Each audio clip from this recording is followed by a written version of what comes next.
ഈശോ മിശിഹായ്ക്ക് സ്തുതിയായിരിക്കട്ടെ.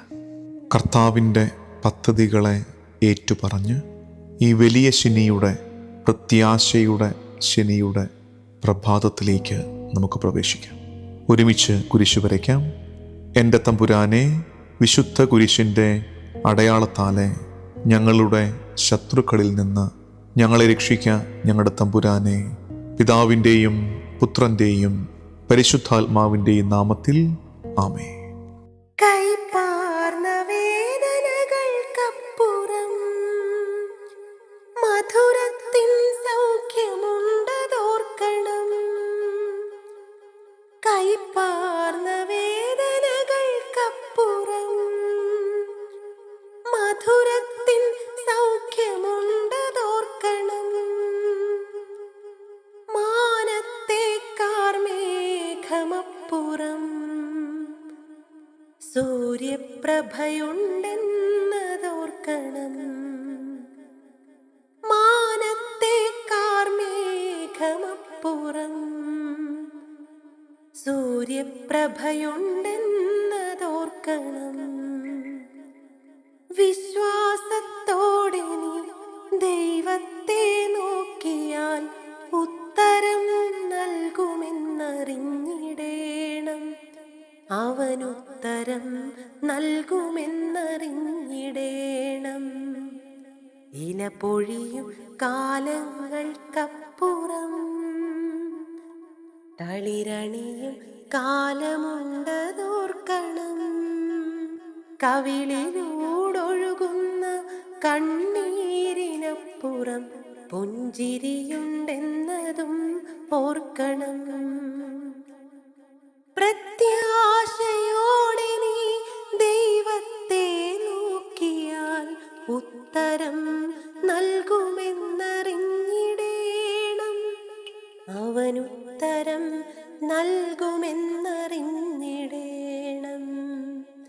ഇല പൊഴിയും കാലങ്ങൾക്കപ്പുറം തളിരണിയും കാലമുണ്ടതോർക്കണം. കവിളിലൂടൊഴുകുന്ന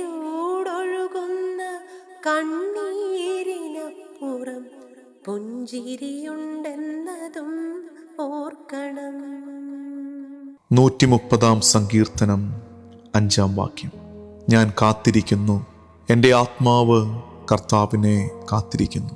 അവിടുത്തെ വാഗ്ദാനത്തിൽ ഞാൻ പ്രത്യാശ അർപ്പിക്കുന്നു. ഈ സങ്കടത്തിൻ്റെ കാലത്തിൻ്റെ അപ്പുറത്ത് ആനന്ദത്തിൻ്റെ ദിവസങ്ങൾ വരുമെന്ന് വിശ്വസിക്കുക. ഈ ഞെരുക്കങ്ങൾക്ക്, ഈ കണ്ണീരിന് അപ്പുറത്ത് കർത്താവിൻ്റെ കരുതൽ വെളിപ്പെടുമെന്ന് വിശ്വസിക്കുക. ഇന്ന് വലിയ ശനിയാണ്. ഇന്ന് പ്രത്യാശയുടെ ശനിയാണ്.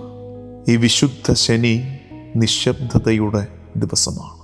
കുരിശ് നിശ്ചലമായി നിൽക്കുന്ന ദിവസം, കല്ലറ മുദ്രവയ്ക്കപ്പെട്ടിരിക്കുന്ന ദിവസം, സ്വർഗം നിശബ്ദമെന്ന് തോന്നിപ്പോകുന്ന ദിവസം.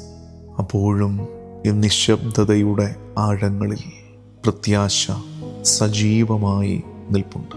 സങ്കീർത്തകൻ പറയുന്നു, എൻ്റെ ആത്മാവ് കർത്താവിനെ കാത്തിരിക്കുന്നു.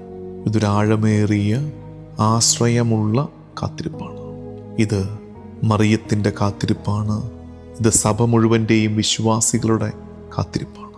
കാത്തിരിപ്പിൻ്റെ ഈ ദിവസം വീണു പോകാതെ കർത്താവിൽ ഉറച്ചു നിൽക്കാനാണ് നമുക്ക് കൃപ വേണ്ടത്. ഈ ദിവസം നമ്മെ പഠിപ്പിക്കുന്നത്, കൺമുമ്പിൽ നമ്മളൊന്നും കാണാത്തപ്പോഴും നമ്മുടെ ദൈവം പ്രവർത്തന നിരതനാണ് എന്നാണ്. എൻ്റെ ജീവിതത്തിൽ കാലം കുറയായിട്ടൊന്നും നടക്കുന്നില്ലല്ലോ എന്നാകുലപ്പെടുന്നവർ തിരിച്ചറിയണം, നീ കടന്നു പോയിക്കൊണ്ടിരിക്കുന്നത് ഒരു വലിയ ശനിയിലൂടെയാണ്. നീ കാണാത്തപ്പോഴും കർത്താവ് പ്രവർത്തന നിരതനാണ്. കല്ലറയുടെ മറവിൽ വിജയം ഇതൾ വിരിഞ്ഞുകൊണ്ടിരിക്കുകയാണ്. പ്രത്യാശ ഇരുട്ടില്ലാത്തപ്പോൾ ഉണ്ടാകുന്നതല്ല, മറിച്ച് ഇരുട്ടിൻ്റെ മധ്യേ നിൽക്കുമ്പോഴും പ്രകാശം വരുന്നുണ്ട് എന്ന തിരിച്ചറിവാണ്. ഭയത്തോടെയല്ല, വിശ്വാസത്തോടെ നമുക്ക് കാത്തിരിക്കാം. നിശബ്ദതയിൽ കർത്താവ് സന്നിഹിതനാണ്. അവൻ ഉദ്ധാനത്തിന് ഒരുങ്ങുകയാണ്. നമ്മുടെ ജീവിതത്തിലും നിശബ്ദതയുടെ ഈ കാലത്ത് കർത്താവ് സന്നിഹിതനാണെന്ന് വിശ്വസിക്കണേ. ഒരു തിരുവുത്ഥാനം നമ്മുടെ ജീവിതത്തിലേക്കും വരുന്നുണ്ടെന്ന് തിരിച്ചറിയണേ. അഗസ്തീനോസ് പുണ്യാളൻ പറയുന്നു, hope has 2 beautiful daughters, anger at the way things are and courage to change them. നമ്മുടെ മുമ്പിൽ 2 സാധ്യതകളുണ്ട്. ഒന്ന്, ഇപ്പോൾ ആയിരിക്കുന്ന അവസ്ഥയെക്കുറിച്ച് ദേഷ്യം. 2, ആയിരിക്കുന്ന അവസ്ഥയെ മാറ്റാനുള്ള ധൈര്യം. കർത്താവിൽ ആശ്രയിച്ച് ആ ധൈര്യം സംഭരിച്ച് നമ്മളായിരിക്കുന്ന ഇടങ്ങളെ നമുക്കൊന്ന് രൂപാന്തരപ്പെടുത്താം. നമുക്ക് പ്രാർത്ഥിക്കാം. കർത്താവും ദൈവവുമായ ഈശോ മിശിഹായേ, ഈ പ്രഭാതത്തിൽ കാത്തിരിക്കാൻ ഞങ്ങളെ പഠിപ്പിക്കണേ. ഞങ്ങളുടെ ജീവിതം നിശ്ചലമായി നിന്നു പോകുന്ന നേരത്ത്, മുന്നോട്ട് അവ്യക്തത കാണുന്ന ഒരു നേരത്ത് നിന്റെ അദൃശ്യ പ്രവർത്തനങ്ങളെ ആശ്രയിക്കാൻ, വിശ്വസിക്കാൻ ഞങ്ങൾക്ക് ശക്തി തരണേ. പ്രാർത്ഥനകൾക്ക് ഉത്തരമില്ലാതാകുമ്പോഴും പ്രത്യാശയിൽ ഞങ്ങളുടെ ഹൃദയങ്ങൾ നങ്കൂരമിടട്ടെ. മറിയത്തെ പോലെ ഒന്നും മനസ്സിലാകാത്തപ്പോഴും വിശ്വസിക്കാൻ, ശിഷ്യന്മാരെ പോലെ സംശയത്തിലും ഭയത്തിലും എന്നോട് ചേർന്ന് നിൽക്കാൻ ഞങ്ങളെ പഠിപ്പിക്കണേ. ഞങ്ങളുടെ കാത്തിരിപ്പിൽ നീ വിശ്വാസം നിറയ്ക്കണേ. ഞങ്ങളുടെ നിശബ്ദതയിൽ നീ ആശ്രയത്വം നിറയ്ക്കണേ. ഞങ്ങളുടെ ഹൃദയങ്ങളിൽ നിന്റെ ഉറപ്പ് സമ്മാനിക്കണേ. ഉദ്ധാനം ചാരത്തുണ്ടെന്ന് നിരന്തരം ഞങ്ങളെ ഓർമ്മിപ്പിക്കണേ. ഈ ദിവസത്തിൻ്റെ മുഴുവൻ വ്യാപാരങ്ങളെയും ഈശോയ്ക്ക് വിട്ടുകൊടുത്തുകൊണ്ട് ദിവസത്തിൻ്റെ ആശീർവാദം സ്വീകരിക്കാം. നമ്മുടെ കർത്താവ് ഈശോ മിശിഹായുടെ കൃപയും പിതാവായ ദൈവത്തിൻ്റെ സ്നേഹവും പരിശുദ്ധാത്മാവിൻ്റെ സഹവാസവും എന്നും എക്കാലവും കൂടെ ഉണ്ടായിരിക്കട്ടെ, ഇപ്പോഴും എപ്പോഴും എന്നേക്കും. ആമേൻ.